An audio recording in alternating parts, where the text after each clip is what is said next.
নকৈও নোৱাৰো ফটা মুখ কলেও লাগে ভকতৰ দুখ অসমীয়াত এষাৰ কথা আছে নাজানো মোৰ এই কথাখিনিয়ে কাক কেনেকৈ চুই যায় নকওঁ বুলি ভাবিও এই কাৰণে ক'বলৈ বাধ্য হ'লোঁ যে আজি শিৱসাগৰত যেতিয়া স্বাধীনতা দিৱসৰ পতাকা উত্তোলন কৰি অসমৰ সন্মানীয় মন্ত্ৰী বিমল বৰা ডাঙৰীয়াই যেতিয়া বক্তব্য ৰাখিছিল তাত তেখেতে যিখিনি কথা কৈছে বদৰুদ্দিন আজমল ডাঙৰীয়াক কেন্দ্ৰ কৰি কোৱা কথাখিনি এজন বিবেকবান ব্যক্তি হিচাপে মই গ্ৰহণ কৰিব পৰা নাই অলপতে আৰু এগৰাকী হিমন্ত বিশ্ব শৰ্মাৰ মন্ত্ৰীসভাৰ মন্ত্ৰীয়ে বদৰুদ্দিন আজমলৰ সন্দৰ্ভত কিছু কথা কৈছিল তেখেতৰ বাহিৰেও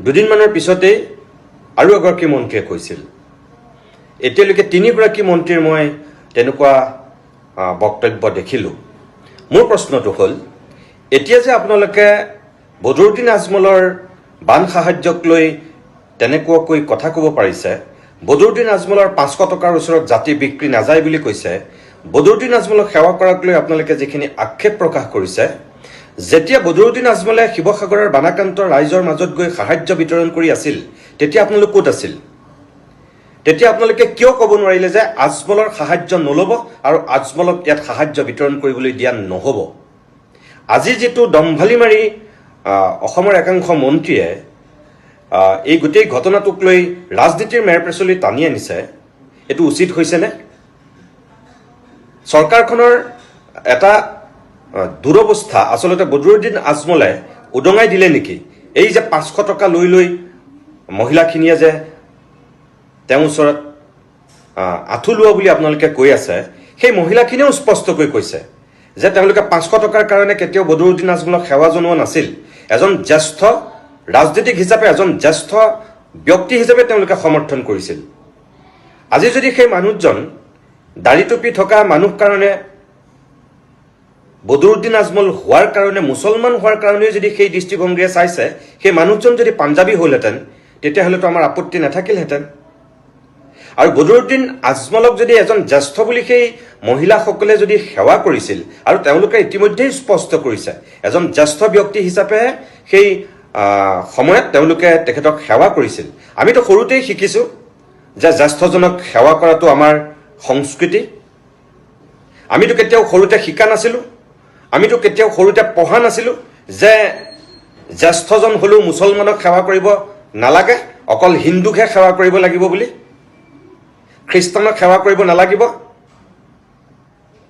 তেনেকেতো আমি কেতিয়াও পঢ়া নাছিলোঁ শিকা নাছিলোঁ এতিয়া এইবিলাক কি কথা যিজন ব্যক্তিয়ে প্ৰথম ৰাজনীতিক আমি ভাবোঁ যে 2.5 কোটি টকা সামগ্ৰী বিতৰণ কৰিম বুলি ঘোষণা কৰিছিল তেতিয়ালৈকেতো কোনো এজন সাংসদ মন্ত্ৰী বিধায়কে তেনেকৈ এককভাৱে ক'ব পৰা নাছিল তেতিয়া আপোনালোক ক'ত আছিল সেই মানুহখিনিৰ ওচৰত সাহায্য বিতৰণ কৰাৰ পিছত চিকিৎসা সামগ্ৰী তেওঁ লৈ বানাক্ৰান্ত ৰাইজৰ মাজত চিকিৎসা সাহায্য দিয়াৰ পিছত সকলোখিনি হৈ যোৱাৰ পিছত এতিয়া আপোনালোকে সাৰ পাইছে বদৰুদ্দিন আজমলৰ বিৰুদ্ধে তেনেকৈ কথা ক'বলৈ মানুহৰ মিনিমাম এটা লজ্জা থকা উচিত আসলতে মিনিমাম এটা মানুহক আক্ৰমণ কৰাৰো এটা সীমা থকা উচিত বুলি আমি ভাবোঁ এই কথাটো গ্ৰহণযোগ্য নহয় আজি স্বাধীনতা দিৱসৰ দিনটোত অন্তত এনেকুৱা কথা কোৱাৰ অকণো মন নাছিল কিন্তু এইকেইদিন কথাবিলাক শুনি চাই দেখি বৰ ভাল নালাগিল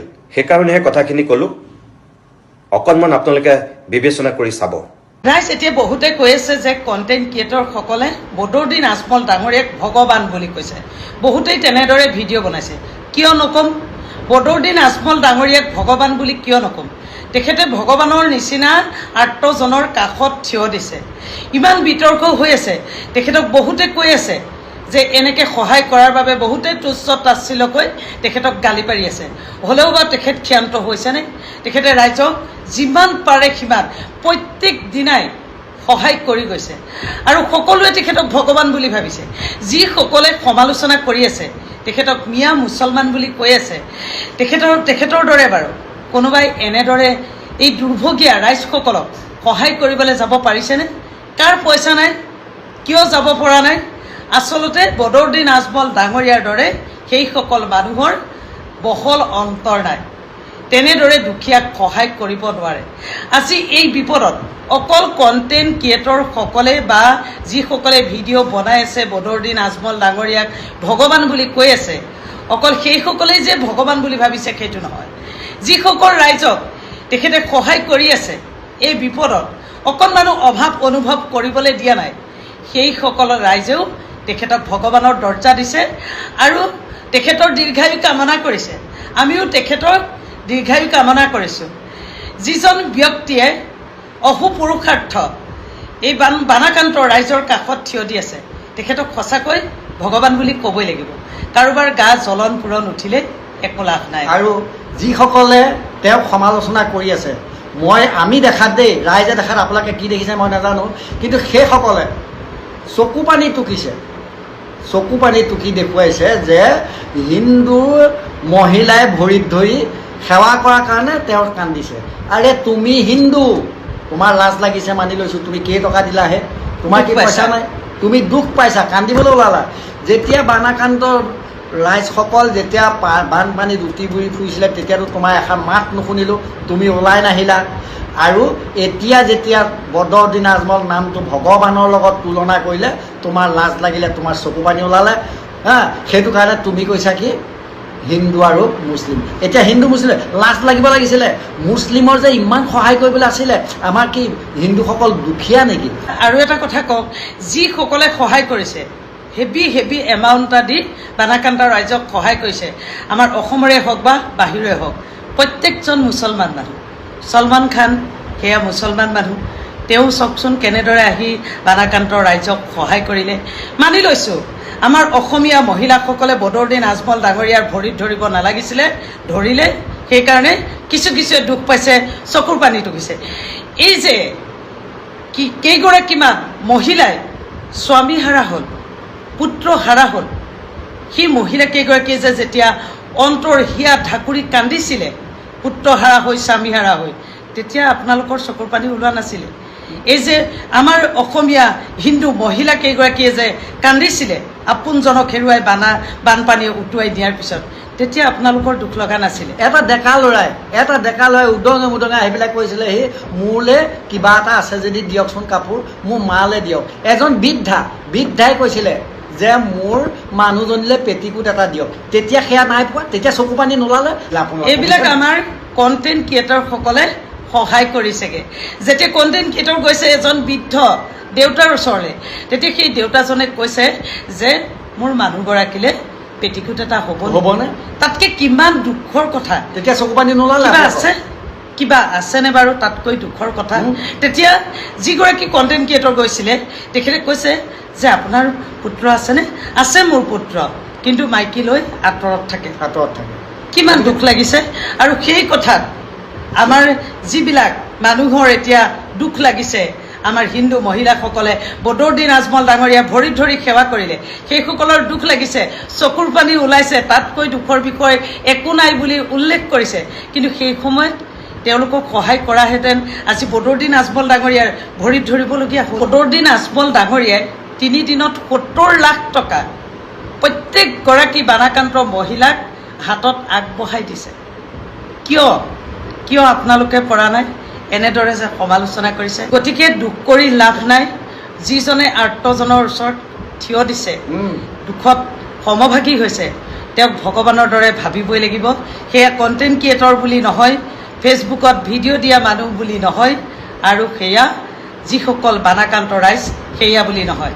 কিন্তু সঁচা কথাটো আমি ক'বই লাগিব। তেখেতে যিখিনি ভাল কাম কৰিছে, ৰাইজৰ অন্তৰ জয় কৰিব পাৰিছে, আৰু সেইজনক ভগৱান নকৈ কাক ক'ব বাৰু? আপোনালোকে ক'বচোন বাৰু যদি এই ভিডিঅ'টো পাইছে। আৰু ভগৱান বুলি এতিয়া সেইসকলক নকৈ, এতিয়া আমি কণ্টেণ্ট ক্ৰিয়েটৰসকলে ক'ব লাগিছিলে, এই যিজনে যে চকু পানী ওলাইছিলে তেওঁ দুখ পাইছিলে, যি নেকি 5 টকা পইচা এটা আজিলৈকে আগবঢ়াই দিব পৰা নাই। গতিকে তেওঁ কিন্তু কোটি মানুহ আকৌ দেই, তেওঁ 1 কোটি টকা দিলে তেওঁৰ গা নোম এডালো নাযায়, কিন্তু তেওঁ দিব নোৱাৰিলে। তেওঁ অন্তৰেই নাই, তেওঁ মৰম দয়া বোলা বস্তুটো এটা হিন্দু নহয়। হিন্দু মহিলাই বদৰুদ্দিন আজমল ডাঙৰীয়াৰ ভৰিত ধৰিলে। আৰু এটা কথা এইখিনিতে কৈ দিওঁ, এজনে গালত চৰিয়াইছে, কি লাভ আছে আপুনি কি সহায় কৰি দেখুৱালে ৰাইজক মেৰিগোল্ডৰ পেকেট এটা দিয়া নাই সেইখিনি আমি আপোনাৰ পৰা যে ৰাইজে সহায় পাইছে কিবা এটা আপুনি গৈ থিয় দিছে সেইখিনি দেখিবলৈ নাপালোঁ যেতিয়াই বদৰুদ্দিন আজমল ডাঙৰীয়াই ৰাইজক সহায় কৰিলে নিজৰ গাঁঠিৰ ধন দি আৰু ৰাইজে ভৰিত ধৰিলে আৰু সেইখিনিতে কি কৈছে গালত চৰিয়াই দেখুৱাইছে একো লাভ নাই ঠিক আছে দিয়ক বহুত শুনিবলৈ পালোঁ কণ্টেণ্ট ক্ৰিয়েটৰসকলে বোলে বদৰুদ্দিন আজমল ডাঙৰীয়াক ভগৱান বুলি কৈছে সেইকাৰণে কথাকেইটা কৈ পেলালোঁ সেই বাংলাদেশী মানুহ যাৰ আছে দাড়ি যাৰ আছে টুপি সেইজন বাংলাদেশীয়ে আমাৰ অসমীয়া মহিলাক ভৰিত ধৰাব সেয়া আমি মানি নলওঁ আৰু ল'বও নোৱাৰো বদৰুদ্দিন আজমলৰ দৰে ইমান নিম্নখাপৰ মানুহ আমি কেতিয়াও দেখা নাই চি লাজ লগা কথা পইচা দিয়াৰ বিনিময়ত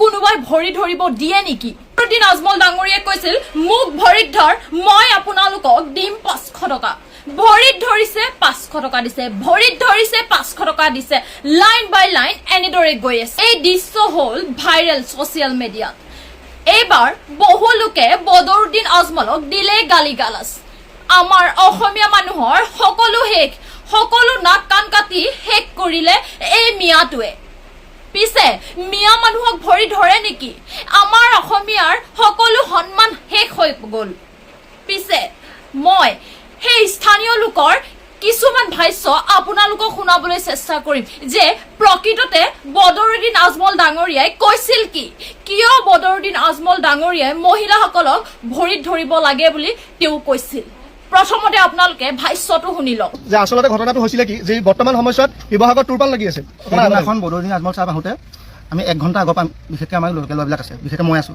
সেইদিনাখন ঘটনাটো এনেকুৱা হ'ল বদৰুদ্দিন আজমল চাহাব এজন বয়সীয়াল মানুহ তেওঁ চকীত বহিছিলে বহুতে কি আমাৰ মহিলাসকলক কিবা এটা দিম বুলি কৈছিলে আমাৰ মহিলাসকল লাইন পাতিছিলে পাতোতে কি হ'লে তেওঁক মানে কি আমাৰ এটা নিয়ম আছে ধৰি লওক কোনোবা ডাঙৰকৈ এনেকৈ মূৰটো ধোৱালৈকে আজমল চাহাব বহি আছে মানুহটো সুস্থ মানুহ লক্ষ্য কৰিব সেইকাৰণে মানুহখিনি ভাবিলে এনেকৈ বহি পেলাই বস্তুটো মানে পইচাটো লৈ পেলাই বহুতে এনেকৈ বহি যাওঁতে মানে এইটো সেয়া পইচা এবাৰ দিছে কিন্তু সম্পূৰ্ণ ভিত্তিহীন সম্পূৰ্ণ মিছা কথা মই দেখিছোঁ কাৰণ বদৰুদ্দিন আজমল আমাক 10 টকা দিয়া নাই ন বিশেষকৈ মই এইটো সত্য কথা কৈছোঁ সেই বস্তুটো যিয়ে নতুনকৈ এতিয়া আকৌ ভিডিঅ'টো এডিট কৰি বনাই পেলাই ভাইৰেল কৰিছিল সম্পূৰ্ণ মিছা কথা হয় আপোনালোকে শুনি পালে স্থানীয় লোকৰ ভাষ্যবোৰ পিছে বহু লোকে নজনাকৈ এনেই বহুত বিভিন্ন ধৰণৰ কথা উলিয়াই দিয়ে আজমল ডাঙৰীয়াৰ বিষয়ে পিছে তেওঁলোক জ্বলিছে নেকি আচ্ছা এতিয়াহে বুজিছো হিন্দুসকলক ভৰি ধৰিলে ৰাম ৰাম কিন্তু মুছলমানক ধৰিলে হাই এটা কথা মন কৰিব বিপদৰ বন্ধুৱে হৈছে আসল বন্ধু সৰ্বপ্ৰথমে যেতিয়া বানপানী হৈছিল সৰ্বপ্ৰথমে আহিছিল কোনে প্ৰথমতে বানপীড়িত ৰাইজসকলৰ মাজত হিমন্ত বিশ্ব শৰ্মা ডাঙৰীয়া উপস্থিত হৈছিল নে বদৰুদ্দিন আজমল ডাঙৰীয়া উপস্থিত হৈছিল আপোনালোকে দেখিছেনে কোনে প্ৰথমতে সহায় কৰিব আহিছিল বানপীড়িত ৰাইজসকলে জানে সাধাৰণ ৰাইজে জানে বদৰুদ্দিন আজমল ডাঙৰীয়াই কৰা নাই কি সকলোখিনি কৰিছে তেওঁ ৰেচনৰ পৰা ধৰি গোটেইখিনি সামগ্ৰীলৈকে দিছে তাৰ পিছতো তেওঁ ইমান কথা শুনিবলৈ লগা হৈছে মানুহৰ পিছে আপোনালোকে বদৰুদ্দিন আজমল ডাঙৰীয়াই এনেদৰে কৈছে বুলি আপোনালোকে ভাবেনে ৰ'ব তেওঁৰ ভাষ্যবোৰ মই শুনাই ল'বলৈ চেষ্টা কৰিম थप्पड़ दी मारिम नहीं ना सबक ना करी बोले भाई हमारे इस्लाम एटो ना माने परंपरा আছে পিছে শুনিলে নে ৰব আৰু এটা কথা ক'বলৈ বিচাৰিছো হিমন্ত বিশ্ব শৰ্মা ডাঙৰীয়া যদি ভৰিত ধৰে তেতিয়া ৰাম ৰাম তেতিয়া কোনেও মাত নামাতে কাৰণ আমাৰ সকলোৰ গুৰু বিবেকৰ মতে মই ক'বলৈ চেষ্টা কৰিছো হিন্দুৱে হওক বা মুছলমানেই হওক কাৰোবাক যদি ভৰিত ধৰে তেওঁ কেতিয়াও সৰু হৈ নাযায় ভৰি কিয় ধৰে যাতে সন্মান যেটো এটা আমাৰ ৰেসপেক্ট হে ৰেসপেক্টটো দিয়া যায় হে ৰেসপেক্টটো দিলে মিয়া হিন্দু কি থাকে মানে হেকত সকলোকে নমস্কাৰ আজিৰ ভিডিঅটো আপোনালোকে চাই কেনে পালে জনাবলৈ একেবাৰে নাপাহৰিব যদি ভাল পাইছে তেতিয়া লাইক কমেন্ট এণ্ড শ্বেয়াৰ কৰিবলৈ একেবাৰে নাপাহৰিব আৰু আপোনালোকে হেকত কি মন্তব্য দিব কি বুলি কব আজমল ডাঙৰীয়াৰ বিষয়ে তেওঁ ভাল কাম কৰিছে নে বেয়া কাম কৰিছে এটা সকলোৱে মন্তব্য দি যাব আৰু সকলোৱে শ্বেয়াৰ কৰি দিব যাতে এনে ধৰণে ভুল কোনেও বুজি নাথাকে আজমল ডাঙৰীয়াৰ বিষয়ে হেল্ল' বন্ধুসকল আজি মন্ত্ৰী অজন্তা নেওগৰ ভাষণ দি থাকোঁতে পেপাৰে পত্ৰ মানে খবৰত পোৱা মতে 11 জন এজন পুলিচ কনষ্টেবল আৰু বাকি 10টা মানে ষ্টুডেণ্ট পৰি গৈছে ভাষণ শুনি মানে ৰ'দৰ প্ৰখৰ ৰ'দত থাকিব নোৱাৰি আৰু ইফালে মোদী ডাঙৰীয়াৰ লালকিল্লাত ভাষণ এই বানপানীত সমগ্ৰ দেশবাসী আপোনালোকৰ লগত আছে। মই দুটা কথা ক'ম। প্ৰথম কথাটো হৈছে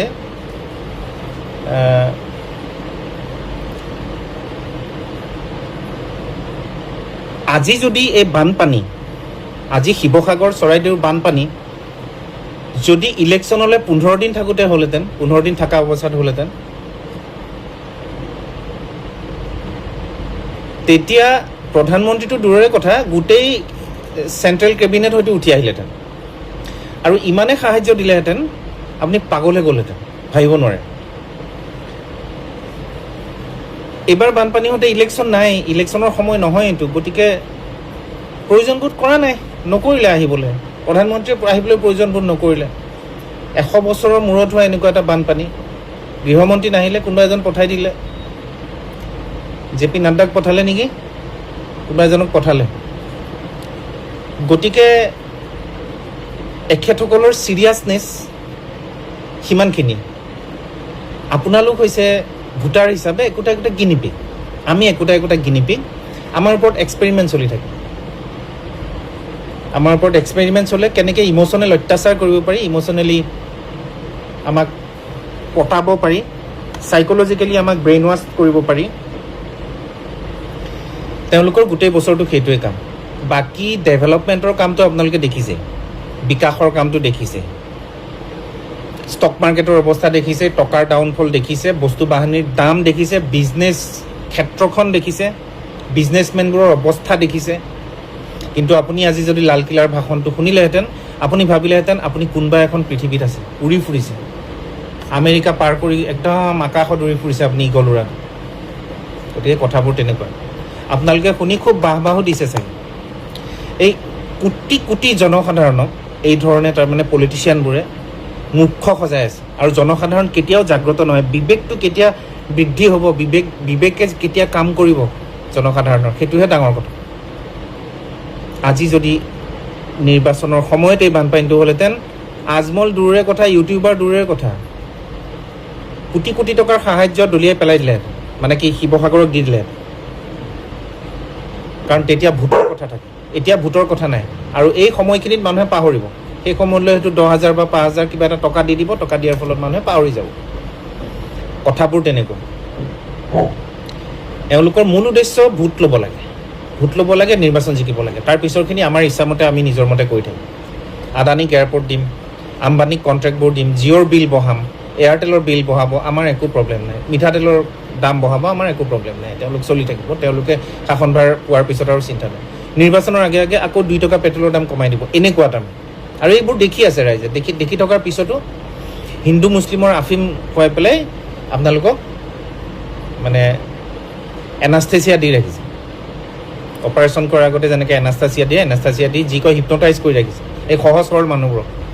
আৰু নিৰ্বাচনটো তেওঁলোকেও জানে আমাৰ ওপৰত বিবেকহীন মানুহৰ ওপৰত ডিপেণ্ড নকৰে, আৰু বিবেক থকা মানুহৰ ওপৰত ডিপেণ্ড নকৰে, বিবেক থকাখিনিৰ ওপৰত ডিপেণ্ড কৰে। যাৰ বিবেক নাই তেওঁলোকৰ ওপৰত ডিপেণ্ড কৰে। আৰু সেই মানুহখিনি মেক্সিমাম মানুহ সেইখিনিতে তেওঁলোকৰ বিবেক নাই, তেওঁলোক আৱেগিক। প্ৰেক্টিকেল লাইফটোৰ লগত তেওঁলোক মানে এক্লেমেটাইজ নহয় বা মানে সম্পৃক্ত হ'ব নোৱাৰে, তেওঁলোক আৱেগত চলে। গতিকে সেইটো হ'ল 1 নম্বৰ কথা। দ্বিতীয় কথাটো হৈছে অজন্তা নেওগৰ যোনটো ভাষণ আছিলে, ভাষণটোৰ মাজত ষ্টুডেণ্টবোৰ পৰি গৈছে। আৰু এইটোও শুনা পাইছোঁ যে তেওঁ ভাষণ দিয়ে আছে। মই ভাবোঁ প্ৰথম ষ্টুডেণ্টটো পৰোঁতেই তেওঁ দৌৰ মাৰি যাব লাগিছে। আপুনি দেখিব তেওঁ যেতিয়া ভাষণ দি আছে, তেওঁৰ চাৰিওফালে ডাঙৰ ডাঙৰ ফেন আৰু এয়াৰ কুলাৰ, ডাঙৰ ডাঙৰ হাই কোৱালিটি এয়াৰ কুলাৰ চলি আছিল। আৰু সেই ষ্টুডেণ্টবোৰে ৰ'দত, প্ৰখৰ ৰ'দত ৰৈ পেলাই তেওঁৰ ভাষণ শুনি আছিল। দে আৰ ফ'ৰ্চ টু হিয়াৰ হাৰ স্পীচ। তেওঁলোকক ডিচিপ্লিনত থাকিবলৈ কোৱা হৈছিল। তেওঁলোকে যাবও নোৱাৰে, পানী পিয়াহ লাগিলেও তেওঁলোক যাব নোৱাৰে। গতিকে তেওঁলোকক ৰ'দত ৰখি পেলাই তেওঁৰ ভাষণটো শুনিবলৈ বাধ্য কৰোৱা হৈছিল। আৰু যেতিয়া ষ্টুডেণ্টবোৰ পৰি গৈছে, তেওঁ ভাষণ কৈয়ে আছে, ভাষণ গায়ে আছে, তেনেকুৱা এটা অৱস্থা। গতিকে এয়া হৈছে আমাৰ জননেতা, পলিটিচিয়ান, ৰাজনীতিবিদৰ নেচাৰ। আৰু আপোনালোকে আশা কৰে আমাৰ দেশ উন্নতি হৈছে বুলি। চীনাই আমাৰ মাটিত চীনে দখল কৰিছে, তাৰ ওপৰত কোনো ডিছকাশ্যন নাই। ৰাষ্ট্ৰভক্তিৰ কথা কয়। পাকিস্তানৰ কথা উল্লেখ থাকিব। পাকিস্তানটো হৈছে মানে লুক্ৰেটিভ ছাবজেক্ট, হিন্দু মুছলিমৰ কথা আছে, চীনৰ কথা উল্লেখ নাথাকে। চীনক ৱাৰ্ণিং দিয়াৰ সাহস নাই আমাৰ। পাকিস্তানৰ নিচিনা ফটুৱা কাণ্ট্ৰি এখনক আমি, ফকটীয়া কাণ্ট্ৰি এখনক আমি ভাষণ দিয়াৰ মানে লেকচাৰ শুনোৱাৰ আমাৰ শক্তি থাকে, সেইখন আমাৰ বহুত সৰু, সেইখনক 1 ছেকেণ্ডত উৰাই দিব পাৰিম। কিন্তু চীনক দুটা কথা কোৱাৰ সাহস নাই, সেইটোৱে হৈছে আমাৰ দেশভক্তি। গতিকে এই চাপৰি যোনখিনি মানুহে বজায় কথাবোৰ ক'লে, সেই মানুহখিনিৰ মুখবোৰ চাবলৈও বৰ ইচ্ছা যায়, বা তেওঁলোকৰ চাইক'লজিটো কেনেকুৱা সেইটো মানে তেওঁলোকৰ লগত কথা পাতিবলৈ মন যায়।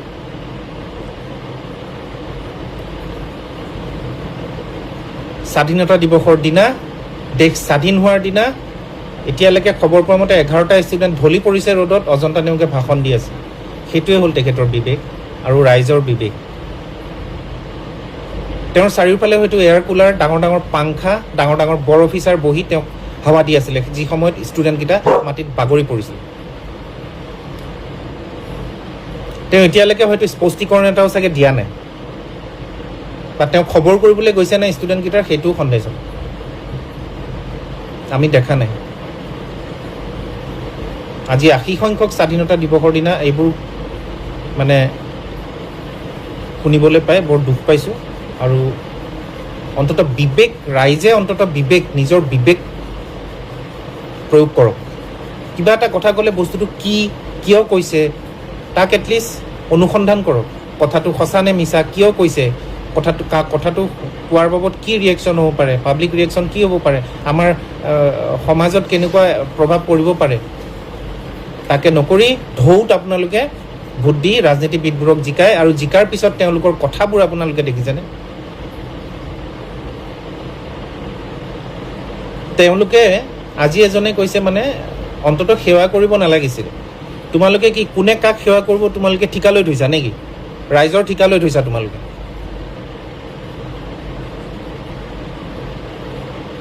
ধন্যবাদ। মাননীয় মুখ্যমন্ত্ৰী মহোদয়ে কৈছে জেন-জি, জেন আলফা এইবিলাক বাহিৰৰ কনচেপ্ট। তেওঁৰ বাবে বিদ্যালয় মহাবিদ্যালয়ত পঢ়ি থকা ছাত্ৰ ছাত্ৰীসকলে তেওঁৰ পুত্ৰ কন্যাৰ দৰে।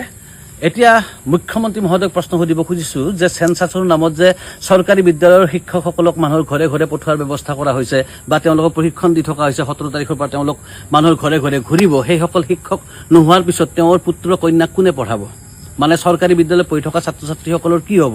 এই যে গৰমৰ বন্ধ খোলাৰ পিছত প্ৰাইভেট স্কুলবিলাকত নতুনকৈ পূৰা দমে ক্লাছ আৰম্ভ হৈ গৈছে, আৰু সেইখিনি একেখিনি সময়তে চৰকাৰী বিদ্যালয়ৰ ছাত্ৰ ছাত্ৰীসকলক পঢ়োৱাৰ সলনি শিক্ষকসকলক ব্যস্ত ৰখা হৈছে চেঞ্চাছৰ কামত, লোকপিয়লৰ কামত। এনেদৰে আমাৰ আগবাঢ়ি যাব নেকি শিক্ষা? আমি সকলোৱে জানো যে এই শিক্ষা ব্যৱস্থাটোক দিনে দিনে, চৰকাৰী শিক্ষা ব্যৱস্থাটোক ধ্বংস কৰি প্ৰাইভেট স্কুলক শক্তিশালী কৰাৰ কাৰণে এটা ষড়যন্ত্ৰ দীৰ্ঘদিন ধৰি চলি আছে। অকল যে এইখন চৰকাৰৰ দিনত চলি আছে তেনেকুৱা নহয়, ইয়াৰ আগতেও আমাৰ পৰীক্ষাৰ বহি গৰুৱে খাইছিলে। তেনেকুৱা ধৰণৰ পৰম্পৰা এটা চলিয়ে থাকিলে। কিয় চলি থাকিলে? আজিৰ তাৰিখত অতি দুখীয়া ঘৰৰ মানুহখিনিৰ বাহিৰে বাকী সকলোৱে প্ৰাইভেট স্কুলত নিজৰ ল'ৰা ছোৱালীক এডমিশ্যন দিব খোজে। আনকি দুখীয়া মানুহেও নিজে এসাঁজ নাখাই হ'লেও নিজৰ সন্তানৰ ভৱিষ্যতৰ স্বাৰ্থত চৰকাৰী বিদ্যালয়ত নিদি প্ৰাইভেট স্কুলত নিজৰ ল'ৰা ছোৱালীক এডমিশ্যন দিব খোজে। কিহৰ কাৰণে দিব লগা হ'ল? কি পৰিস্থিতিৰ কাৰণে দিব লগা হ'ল? এই যে চৰকাৰী বিদ্যালয়ৰ ফলাফল বেয়া হয়, পৰীক্ষাৰ ৰিজাল্ট বেয়া হয়, কিহৰ বাবে হয়? তেওঁলোকৰ তাতে ক্লাছেই নহয়।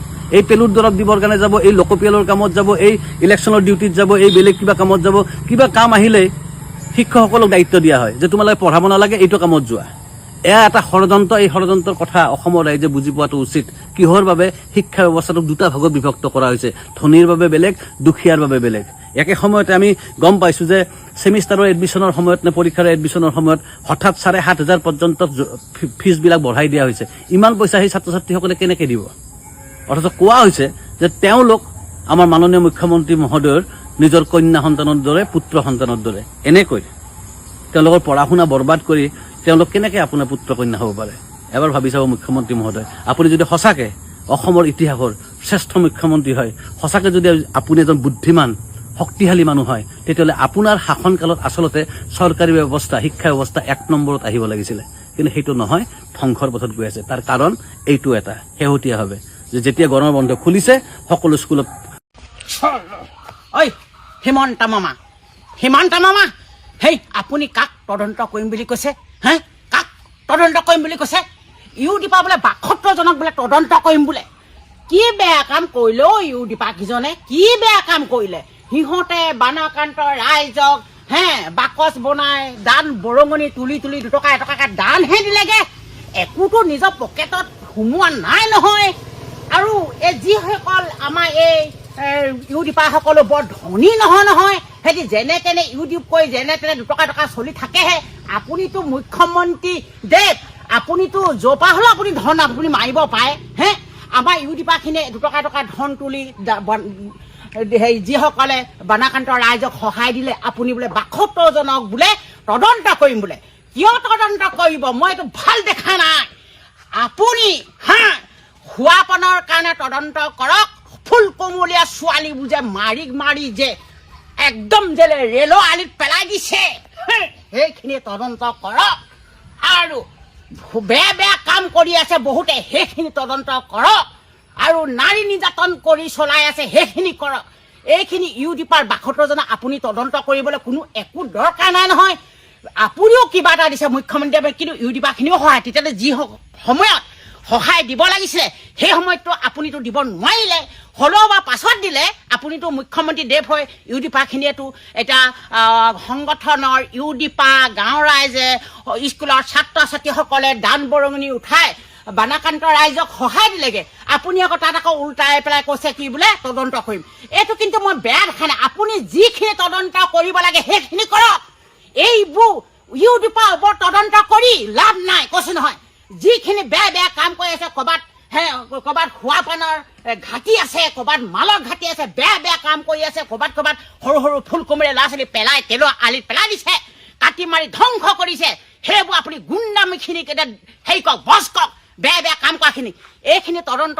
কৰি আপোনাৰ কোনো লাভ নাই কিন্তু এটা ইউডিপায়ো জনসাধাৰণেও স্কুলৰ ছাত্ৰ ছাত্ৰীসকলে নিজৰ পিতৃ মাতৃৰ দৰে দান কৰিছিলেগে বানাকান্ত ৰাইজক নিজৰ পকেটত সোমোৱা নাই নিজৰ পকেটৰ পৰা ওলাই গৈছে 2 টকা ধন কিন্তু খোৱা নাই এইটো বদনাম নকৰিব মামা আপুনি এতিয়া চাওক ইউডিপাখিনিয়ে যদি সেই সময়ত সহায় নকৰিলেহেঁতেন জনসাধাৰণৰ সংগঠনৰ স্কুলৰ ছাত্ৰ ছাত্ৰী শিশুসকলে যদি সৰু কণ মইনা মানিসকলে যদি সহায় নকৰিলেহেঁতেন নিজৰ আই বোপাইৰে পিতৃ মাতৃৰ সহায় কৰিছিলে আপুনি কৈছে 72জন ইউডিপাৰ তদন্ত এইটো কিন্তু ভাল দেখা নাই আপোনাকনো কোনে তদন্ত কৰিব আপুনিতো চাগে নোখোৱাকে থকা নাই নহয় ধন আপুনিতো কিবা এটা কৈছিলে আপুনিতো ৰজাকনো কোনেনো ক'বনো কোনোতো নকয় এইসকলেতো ভোট দি আপোনাকে জিকাইছে আপুনিতো ৰজা নহয় জানো আপুনি ৰজাক কোনে ক'ব সেইটো কাৰণে আপুনি সেইবোৰ কথা কৰাৰ কাৰণে বহুত বেয়া লাগিছে মোক বহুত বেয়া লাগিছে দেই মামা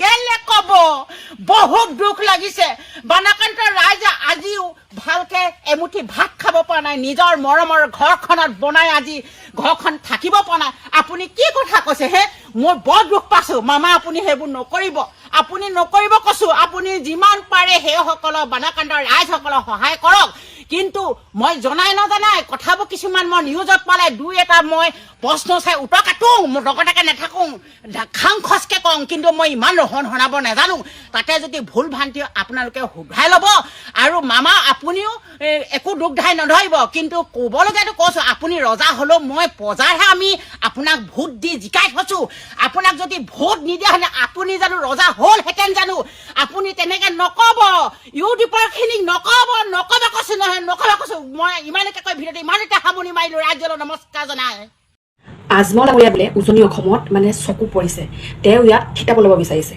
মই ক'ব বিচাৰিছোঁ সেইসকলক যিসকলে কৈ আছে যে আজমল ডাঙৰীয়া উজনি অসমখন লৈ ল'ব এতিয়া উজনি অসমত এনেকুৱা কি আছে মই তাকে ভাবি ক'বলৈ আছোঁ উজনি অসমত মানুহবিলাকে সোণ খায় নেকি উজনি অসমৰ মানে কি বেলেগ কি উজনি আৰু নামনিৰ মাজত যেনেকৈ তেওঁ সেই উজনি মানে নামনিৰ পৰা আহি পেলাই উজনিলৈ মানে থিতাপি ল'বহি আৰু তেওঁ এনেকুৱা এজন ব্যক্তি যে তেওঁ সেই উজনিখনহে তেওঁ চকু পৰিলে আৰু এই গুগলত অকণমান যদি চাৰ্চ কৰে নহয় তেতিয়া চাব পাৰিব তেওঁ ব্যৱসায় বাণিজ্যবিলাক আমাৰ ইয়াতেই নহয় ইয়াতে আবদ্ধ থকা নাই তেওঁ UK মানে কি এইটো আৰৱ আৰু এইবিলাক গোৱা চব মানে যত যিমান আমাৰ দেশ আছে ন ধনী ধনী দেশ তো সেই দেশৰ লগত তেওঁ ব্যৱসায় তো আমাৰ এই উজনি অসমখনত তেওঁ আহি পেলাই কি কৰিব এনেকুৱা কি আছে আমাৰ উজনি অসমত যে তেওঁ আহি পেলাই মানে আমাৰ ইয়াতেই মানে চকু পৰিব এই উজনি অসমলৈ অহা দাদৰি বন্ধ কৰ এই উজনি অসমত থিতাপি ল'ব এতিয়া এই পইচা দিছে দিয়ে ভাই মুঠতে ইয়াৰ পৰা তহঁতি পইচা দিছ অকল পাঁচি মানি আৰু উজনি অসমত চকু নেমেলিম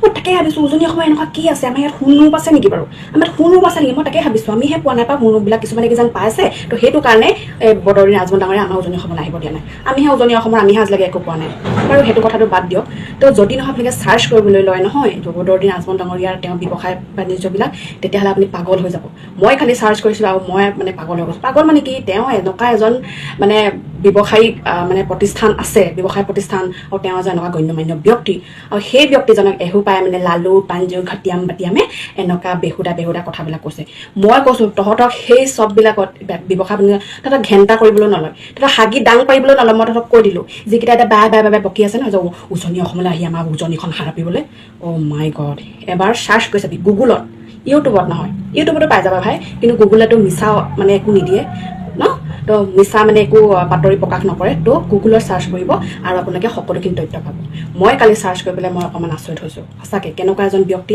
আহি পেলাই ইয়াত আমাৰ এনেকুৱা গেলানি খাব লগা হৈছে হা কেনেকুৱা গেলানি খায় আমি তেওঁৰ যোগ্য আমি একোৱেই নহয় কিন্তু হ'লেও তেওঁ আমাৰ উজনি অসমৰ কাৰণে আহিছে যি নেকি মিয়া বুলি অকল ঠাট্টা কৰাৰ পাছতো তেওঁ আমাৰ আজি উজনি অসমলৈ আহিছে কিন্তু আকৌ এসোপাই তেওঁ গালি পাৰিব নাই দেই মই কৈছোঁ তহঁতক হাগি দাং পাৰিবলৈ নলয় মই কৈছোঁ তেওঁ এনেকুৱা এজন ব্যৱসায়িক মানুহ হয় ব্যৱসায় প্ৰতিষ্ঠান তেওঁ আছে হা সেইটোৱে ক'লোঁ আৰু মই কিহে মুখ্যমন্ত্ৰী ডাঙৰীয়া অসমীয়াৰ এই দুৰ্দিনৰ সময়ত সমগ্ৰ ৰাইজে মুক্ত হস্তে শিৱসাগৰবাসীক সহায় কৰাৰ কাৰণে আপুনি হিংসাত জ্বলি পুৰি মৰিছে হ'বলা অসমীয়াৰ ফালে পিঠি দিয়া আপুনি প্ৰথমজন অসমৰ মুখ্যমন্ত্ৰী আচলতে আপোনাৰ মুখ্যমন্ত্ৰী হোৱাৰ কোনো যোগ্যতাই নাই এইটোতো হয় কাৰণ অসমৰ ৰীতি নীতি কৃষ্টি সংস্কৃতি পৰম্পৰা সাহিত্য সভ্যতা ইতিহাস গৌৰৱ এই সকলোবিলাক খিলঞ্জীয়া জাতি জনগোষ্ঠীয়ে আগুৱাই লৈ যোৱাৰ প্ৰতি যেতিয়াই প্ৰশ্ন আহিছিল যেতিয়াই শংকাৰ প্ৰশ্ন আহিছিল তেতিয়া অসমৰ জনসাধাৰণে অহিংস নীতিৰে ৬টা বছৰ আন্দোলন কৰিছিল ৮৬০জন লোকৰ মৃত্যু হৈছিল হাজাৰ জীয়ৰী বোৱাৰী ধৰ্ষিতা হ'ব লগা হৈছিল হাজাৰজনে পংগুত্বৰ জীৱন আঁকোৱালি ল'ব লগা হৈছিল কিয় what is the reason is that সেই সময়ত পূব পাকিস্তান অৰ্থাৎ বাংলাদেশৰ চিলেট মৈমনসিং জিলাৰ পৰা ছাৰ ছাদুল্লা যেতিয়া আমাৰ ৰাজ্যৰ প্ৰধানমন্ত্ৰী আছিল ইণ্ডিয়ান গভৰ্ণমেণ্ট আছিল তেতিয়া গ্ৰ' মোৰ ফুড অধিক খাদ্য শস্য উৎপাদন নামৰ এখন আঁচনি প্ৰস্তুত কৰি পমুৱা মৈমনসিঙীয়া মিয়া আনি অসমত সংস্থাপিত কৰিলে তেওঁলোকৰ সংখ্যা বাঢ়ি গ'ল আৰু যেতিয়া সংখ্যা অস্বাভাৱিকভাৱে যেতিয়া বাঢ়িলে ইয়াত থকা যিখিনি পলসুৱা মাটি এই মাটি যেতিয়া ইডোখৰৰ পিছত সিডোখৰ দখল কৰা আৰম্ভ কৰিলে তেতিয়া এই শংকা ভীমবৰ দেউৰী মোৰ ফোনটো নাই আপোনালোকক মই স্পীচটো দিয়ে দিব পাৰোঁ এইবোৰ ফোনটো দেচোন ভীমবৰ দেউৰীয়ে তেতিয়াই বিধানসভাত 1940ত তেওঁ ছাৰ ছাদুল্লাক ভৎসনা কৰি তেওঁ স্পীচ দিছে আৰু সেই কথাটোৱে 1979 চনৰ পৰা যেতিয়াই বৰপেটা লোকসভা নিৰ্বাচনত হামিদা আহমেদে প্ৰাৰ্থিত্ব দিবলৈ আগবাঢ়ি গৈছিল হীৰালাল পাটোৱাৰীৰ মৃত্যুৰ পিছত যেতিয়া সেই ভোটাৰ তালিকা প্ৰকাশ ঘটিল সেই খচৰা ভোটাৰ তালিকাত যেতিয়া দেখিলে যে কেৱল বৰপেটা লোকসভা সমষ্টিতেই 40,000 অবৈধ সন্দেহযুক্ত মানুহৰ নাম সোমাইছে এই ভোটাৰ তালিকা সংশোধন নকৰালৈকে ইলেকশ্যন পাতিবলৈ দিয়া নহ'ব বাই ইলেকশ্যন আৰু তেতিয়া অসমৰ ৰাইজে প্ৰতিৰোধ কৰিলে আৰু 10 ডিচেম্বৰ 1979 হামিদা আহমেদে যেতিয়া বৰপেটাত মনোনয়ন দাখিল কৰিবলৈ গ'ল ফখৰুদ্দিন আলী আহমেদৰ পত্নী তেতিয়া যেতিয়া KPS গিলে সেই নেতৃত্ব দি গ'ল সেই নেতৃত্ব দি যোৱা সেই সমদল বাধা দিবৰ কাৰণে জেগাই ৰাইজে বাধা দিলে ভৱানীপুৰত ৰাইজ যেতিয়া উজান বৰবৰী গাঁৱত সকলো গোট খালে আৰু তেতিয়া তাত যেতিয়া গোট খোৱা বাধা দিলে তেতিয়া CRP লাঠিৰ কোবত এজন সফল ডেকা ল'ৰাৰ মৃত্যু ঘটিলে এইজনী খগেশ্বৰ তালুকদাৰ, আৰু তাৰ পিছতে 860 জন, আৰু এই 860 জন অবৈধ বাংলাদেশী চিনাক্তকৰণৰ কাৰণে আব্দুল মুহিম মজুমদাৰৰ খচৰা প্ৰস্তুত IMDT আইন ৰূপায়ণ হ'ল। এই IMDT আইন যেতিয়া সুপ্ৰিম কোৰ্টত সৰ্বানন্দ সোণোৱাল ডাঙৰীয়াই খাৰিজ কৰোৱালে, তেতিয়া দেখিলে যে অবৈধ বাংলাদেশী চিনাক্তকৰণৰ পথ সুগম হৈছে। তেতিয়াই বদৰুদ্দিন আজমলে এই অবৈধ বাংলাদেশী নাগৰিকসকলক ৰক্ষণাবেক্ষণ দিবৰ কাৰণে ARDF গঠন কৰিলে। এইটো জানে আপোনালোকে সকলোৱে, অসমৰ ৰাইজে জানে। যিজনে আমাৰ অস্তিত্ব ৰক্ষা কৰিবলৈ আগবাঢ়ি অহা লোকক সুৰক্ষা দিয়ে, তেওঁ কেনেকৈ বন্ধু হ'ব আমাৰ? পইচা থাকিব পাৰে কোটি কোটি টকা, হাজাৰ কোটি টকা, 500 টকা দলিয়াই দিব পাৰে, কিন্তু শংকৰ গুৰুজনাৰ জন্মস্থানটোতো বহুত লাখ কোটি টকাটো কিনিব নোৱাৰে। বৰদোৱাত শংকৰ গুৰুজনাৰ জন্মস্থান বহুত লাখ কোটি টকা দিলে কিনিব পাৰিব নেকি আপুনি বেলেগ দেশৰ জেগা? কিন্তু দখলটো কৰিলে। যদি ভাৰতীয় জনতা পাৰ্টী চৰকাৰ নাহিলেহেঁতেন, এই গুৰুজনাৰ জন্মস্থান কেতিয়াবা উদ্ধাৰ হ'লহেঁতেন নেকি? এই গুৰুজনাইতো অসমখনৰ সৌধ নিৰ্মাণ কৰি থৈ গ'ল। এই পবিত্ৰ মণিকূটত চাইতো সমাজখন শান্তিৰে বৰ্তি থাকে। জ্যেষ্ঠজনে সমাজখন পৰিচালনা কৰাৰ পথ নিৰ্ণয় কৰে, সমাজখনক সমীহ কৰে, তাৰ মাজতহে আমাৰ পৰিৱেশ নিৰ্মাণ হ'ব। গতিকে সেই পৰিৱেশত কুঠাৰাঘাত কৰা বদৰুদ্দিন আজমল 500 টকা নট ইম্পৰ্টেণ্ট। কাক ৰক্ষণাবেক্ষণ দিব বিচাৰিছে? যদি তেওঁৰ ওচৰত আমি শৰণ লওঁ, তেতিয়াহ'লে 860 জন মানুহৰ যি শ্বহীদৰ মূল্যাংকন আমি কেনেকৈ কৰিম? এফালেদি জাতীয়তাবাদৰ কথা ক'ম, আনফালেদি বদৰুদ্দিন আজমলৰ লগত মিলা মিছা। দুইটা বস্তু একেলগে নহয়। হয়, জাতিৰ পক্ষত থাকিবলৈ হ'লে শ্বহীদক যেতিয়া আমি সেৱা কৰিম, তেতিয়া বদৰুদ্দিন আজমলৰ লগত নহ'ব। আৰু বদৰুদ্দিন আজমলৰ লগত যদি থাকে, তেতিয়া আমি জাতিৰ পক্ষত আমি যি কৰিব লাগে কৰিম। তেওঁলোকে সংস্থাপিত কৰা মানুহক আমি উচ্ছেদ কৰিম। বিচিত্ৰতাৰে পৰিপূৰ্ণ অসম, বিচিত্ৰতাৰে পৰিপূৰ্ণ ভাৰত, ধৰ্ম নিৰপেক্ষ ভাৰত, তাত অৰুণোদয় চবকে দিম, কোনো প্ৰব্লেম নাই। নিযুত আঁচনি আমি চবকে দিম। ডেফিনেটলি আহিছে, ইয়াত বিশেষ এজেণ্ডা আছে। কাৰণ এই মানুহৰ দুৰ্বল মুহূৰ্তত বদৰুদ্দিন আজমলে আকৌ বুকুত আঘাত আনিবৰ কাৰণে আহিছে। কাৰণ পাহৰি গ'ল ন 1979, 79, 89, 99, 2009, আজি 50 বছৰ হ'ল নে? পাহৰিলে, আমাৰ বয়স হৈ গ'ল 50। গতিকে নিউ জেনেৰেশ্যনে কোন, হু ইজ বদৰুদ্দিন নাজানে। IMDT আইন 2005ত বাতিল হৈছে, তেতিয়াই খুলিছে এইটো পাৰ্টি। কেনেকৈ তেওঁ বন্ধু হ'ব? ডেফিনেটলি আছে। আগৰ ইলিগেল আৰু নামটিত থকা আগৰখিনি নিবৰ কাৰণে ইয়াত হস্পিটেল খুলিব বিচাৰিছে। নামটিত থকা আগৰখিনি নিবৰ কাৰণে শিৱসাগৰ জিলাত থকা আগৰবিলাক আকৌ অবৈধভাৱে নিবৰ কাৰণে হস্পিটেল খুলি ইয়াতে ঘাটি পাতিব বিচাৰিছে। আৰে গ্ল'বেল প্লেয়াৰ হয় ন, তেওঁলোক হ'ল গ্ল'বেল প্লেয়াৰ। বিজেপিৰ মূল মন্ত্ৰটো হৈছে বাংলাদেশী চিনাক্তকৰণ কৰা আৰু বাংলাদেশী খেদা। এতিয়া আমাৰ জয়ন্ত মল্ল ডাঙৰীয়াই আমাৰ আজমল হুছেইন চাহাব ডাঙৰীয়াক বাংলাদেশী বুলি চিনাক্তকৰণ কৰিছে। যদি আজমল চাহাব ডাঙৰীয়া বাংলাদেশীয়ে হয়, তেনেহ'লে অসমত টিকেট কেনেকৈ পালে, ইলেকশ্যন কেনেকৈ খেলিলে আৰু সাংসদ কেনেকৈ হ'ল, সেইটো উত্তৰটো আগত দি লওকচোন। এজন বাংলাদেশীয়ে কি অসমত কি টিকেট পাব পাৰে, ইলেকশ্যন খেলিব পাৰে, সাংসদ হ'ব পাৰে নেকি? সেই বাংলাদেশীজনৰ লগত একেলগে উঠা বহা কেনেকৈ কৰি আছে? মই মন্ত্ৰী জয়ন্ত মল্ল ডাঙৰীয়াই গৰু চুৰটো ক'ব বিচাৰিছোঁ, যদি আজমল হুছেইন ডাঙৰীয়া বাংলাদেশী বুলি আপুনি চিনাক্তকৰণ কৰিছে, তেনেহ'লে 24 ঘণ্টাৰ ভিতৰত আজমল হুছেইন ডাঙৰীয়াক তালি টোপমলা বান্ধি শিপা পৰ্যন্ত উঘালি পেলাই একদম পঠিয়াই দিয়ক।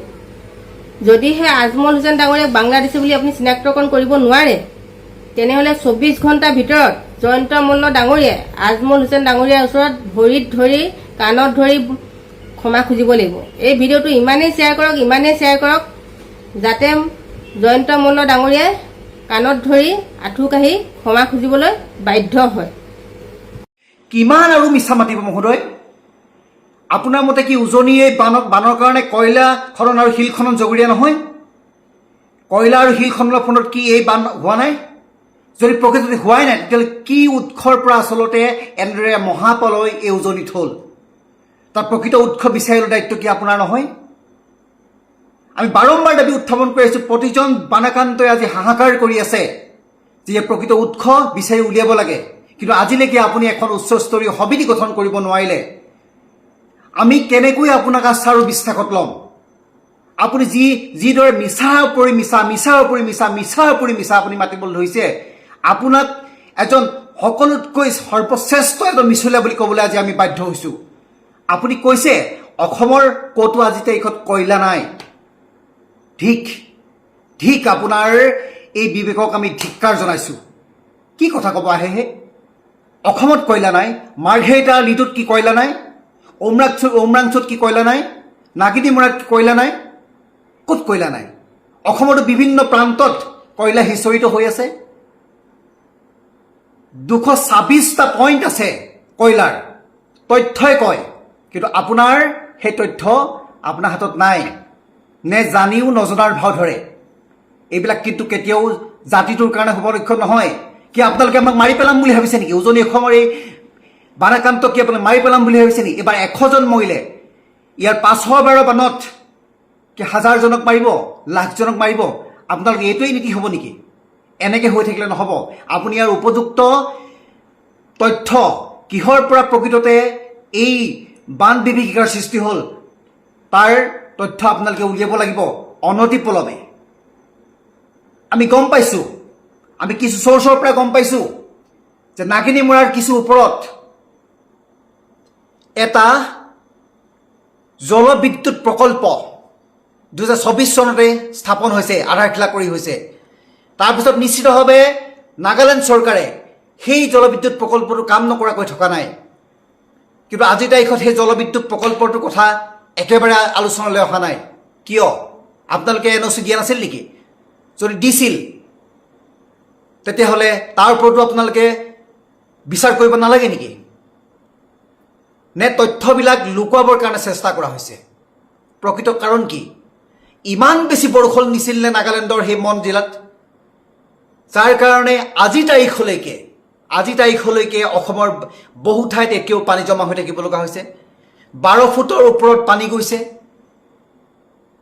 কি এটা দুটা কয়লা খননৰ গাঁতৰ পৰা ওলাই অহা পানী বুলি ভাবিছে নেকি? এইবিলাক তথ্য ৰাজহুৱা কৰক। ইয়াৰ অন্যথা সংগ্ৰামী সেনা অসম, কিন্তু আমি মনে মনে বহি নাথাকোঁ। আমি গণতান্ত্ৰিক প্ৰক্ৰিয়াৰ ৰাইজক লগত লৈ কিন্তু তীব্ৰ প্ৰতিবাদ কৰিম। জয় অসম। नमस्ते सभी को।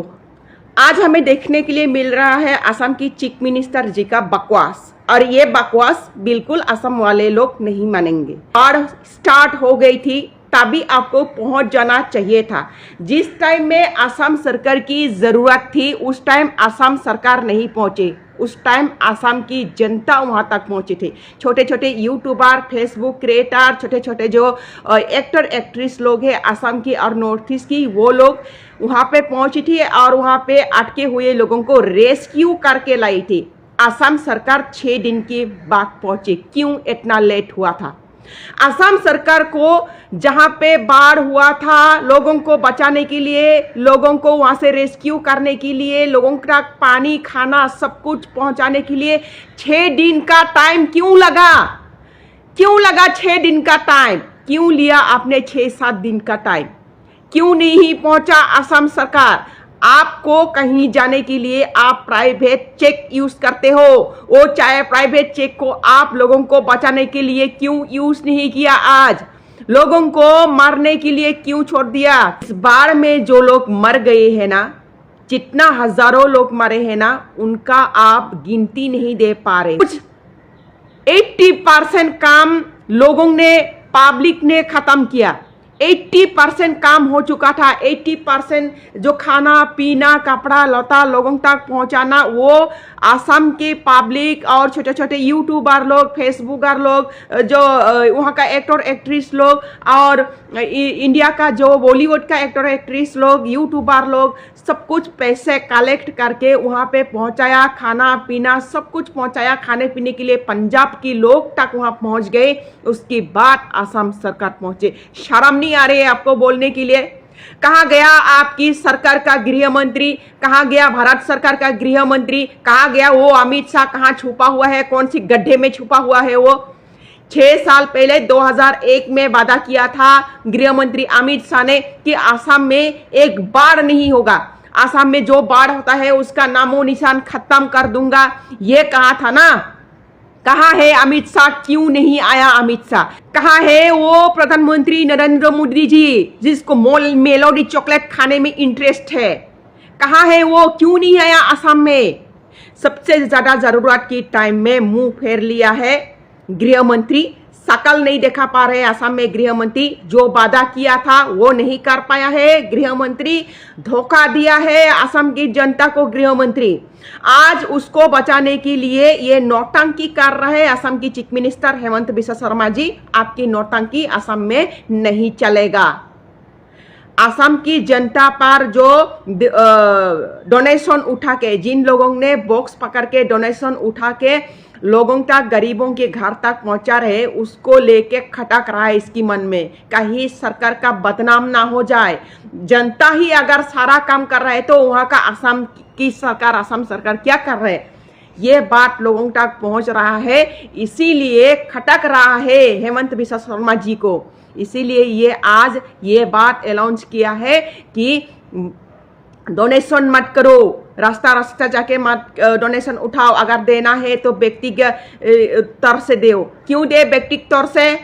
आप क्या कर रहे हो? वहाँ लोग मार रहे थे तब आप घंटी बजा रहे थे मंदिर में। क्या कर रहे थे आप? रेस्क्यू करने के लिए अपने आदमी को क्यों नहीं पहुंचाया? क्यों मरने के लिए छोड़ दिया वहां पे लोगों को? आज आपके ये बकवास असम की जो जनता है वो नहीं सुनने वाला है। हेमंत बिस्वा शर्मा जी, आपको इसका जवाब देनी होगी।